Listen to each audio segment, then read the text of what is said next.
So then how do you You cleanse? How do you prep the hair? so I still like to use Dawn dishwashing detergent or Shampoo 3 by Paul Mitchell or any we just happen to have Paul Mitchell there, but we also have a couple of other clarifying shampoos from other companies and any kind of clarifying shampoo. But then I don't trust a clarifying shampoo just because it says it's a clarifying shampoo.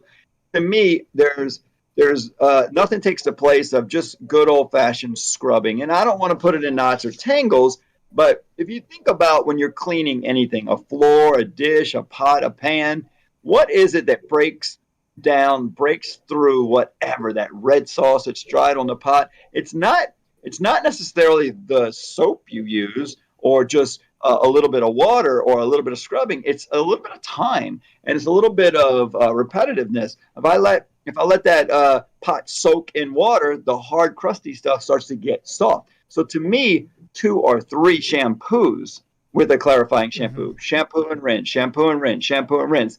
That time and that hair staying wet for a longer period of time starts to soften whatever's hard and dried in the hair. So I like to clarify 3 times. Now it's not like long, drawn out, extensive shampoos, but that first one might be really quick. I wet the hair and I'll put shampoo and I just squeeze, and start rinsing right Well, away they on the used to first. tell me all the time that the cleaning and the cleansing is in the suds. And that was Yeah, back in the day when surfactants were strongly used, as you know, in universally across the board and everything. But then we started going away from sulfates. We started going sulfate free.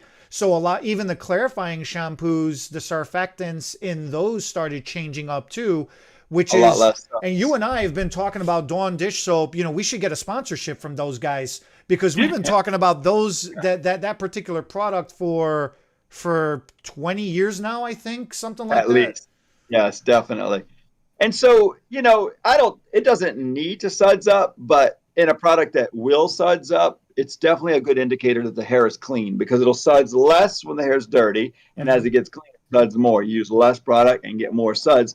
But the main thing, again, is the time. Letting it be wet for a longer period of time, breaking it down. I'm squeezing through. We're going to get a little more soap. We're going to squish it through again, dip it into a bucket or a bowl, Hmm. and then rinse and rinse and rinse it again. And then a third time. And on the third time, I'm going to rinse a lot.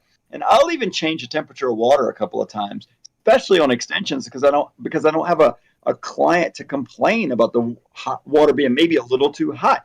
So I can go a little on the warm side, really open up that cuticle layer. So to me, I'm opening cuticle, closing, opening, closing. So I'm getting a little manipulation in just the swelling and contraction of the hair shaft by going from warm to cool on each shampoo.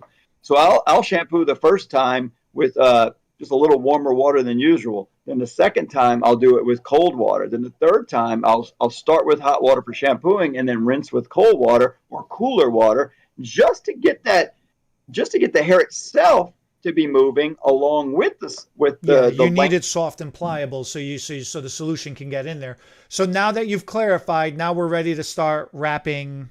Yes.